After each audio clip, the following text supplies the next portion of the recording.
So DHS still without funding as the Senate moves toward a key vote that could include money for ICE and Border Patrol. So DHS Secretary Markwayne Mullin joins us now as he marks 1 month at the helm. Mr. Secretary, great to see you. It'll be great to see if your whole department gets funded. I know they're going through it through reconciliation. What could you tell us about that process and what stumbling blocks remain? Well, Brian, good to be on your show again. It's been a while. The biggest issue we have is really the process. I had the Democrats on one side, what the president likes to say, kamikaze Democrats, that are for open borders. They want to defund CPB, and they don't want to deport illegals through ICE. So they wanted to defund both agencies that are enforcing laws and protecting our borders. At the same time, I have Republicans. Some Republicans are kind of upset about the process because when they take the vote to fund DHS, essentially what it says is that they're voting zero money for CPB and ICE, but we're doing it through reconciliation to fund those two. And the reason why we're doing it that way, we're going to fund 20 of the 22 agencies that way, is because we're afraid if we actually force CPB, which is our Customs and Border Protection, and ICE, on this bill, we're afraid the Democrats will just shut us down again September 30th. So through reconciliation, we're going to be able to fund CPB and ICE for 3 years. And the optics of it, just for some Republicans that are in a primary, they're afraid that a commercial will be run that they voted to defund those two agencies, when really it's trying to keep the government from shutting down again September 30th.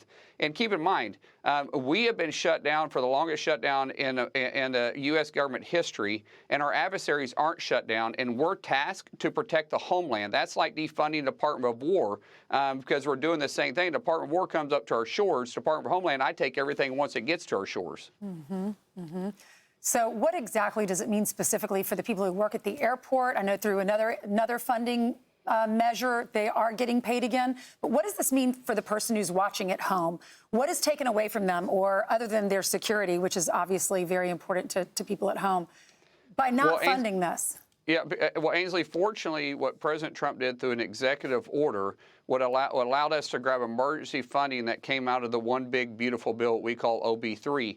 But that money is dried up if I continue down this path the first week of May, because my payroll through DHS is just over $1.6 billion every 2 weeks. So the money is going extremely fast. And once that happens, there is no emergency funds after that. After we get through the April, which I got 2 more weeks, I've got one payroll left. And there is no more emergency funds. So the president can't do another executive order for us to use money because there's no more money there. What Congress needs to do, well, really not Republicans, what the Democrats need to do is explain to the American people why they want open borders and why they don't want to deport these illegals that are truly running our cities and running our streets. And at some point, they need to be held accountable because they're putting Homeland at risk. They're putting my backyard, your backyard. I don't care if they're from California or if they're from Florida. A blue state and a red state are both at risk because they're putting the homeland at risk because our adversaries are taking advantages of the weakness. Remember, I have almost 2/3 of DHS employees furloughed right now. It's very difficult to be able to deliver on protecting the mission that Congress has tasked DHS to do. So let's talk about that, Mr. Secretary, because you're asking my home state of Texas, Houston, to not release this illegal criminal. And this is what this guy has done, this Jose Abraham. He's from Venezuela, illegal in the country, 19. He's accused of beating his co-worker to death with a sledgehammer. He was arrested by Border Patrol back in 23 and then released by the Biden administration. This guy has a long rap sheet. Right. Is Houston not complying? Because it's not a sanctuary city. They don't allow that in Texas. Yeah, well, Lawrence, this 19-year-old was unaccompanied minor 3 years ago that the Biden administration left in. We've known he's had a rap sheet. We've known we've been trying to get him for quite some time. Unfortunately, there's a little bit of a roadblock going on because we're trying to gain access to him. Houston It may be paperwork. I don't want to accuse Houston of trying to protect him because they really are pretty cooperative for most parts in this case. I think it's because of his unaccompanied minor status, but he's 19 years old, and it's maybe just a paperwork issue.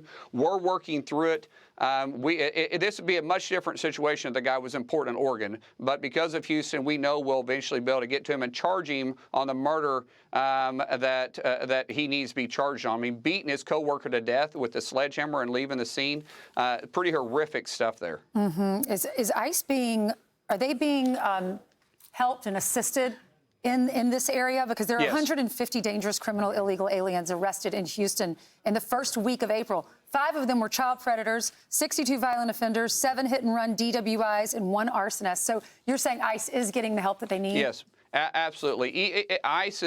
Texas cooperates with us very well. Mm-hmm. In San Antonio, there's a mayor there that's kind of giving us pushback, but that's not coming from the sheriff or the police department or anybody around. Austin, the same thing. Texas as a whole cooperates with us very well. We've got a great working relationship from the governor on down. All right. Mr. Secretary, thanks so much. Yeah. Thanks for your first visit as Secretary. Guys. Hopefully we do this a lot. Thanks, Yes. Mr. Yeah, Secretary. thank you. All right, what happens? Be sure to like and subscribe for all the Fox News latest on YouTube and catch full shows streaming now on Fox One.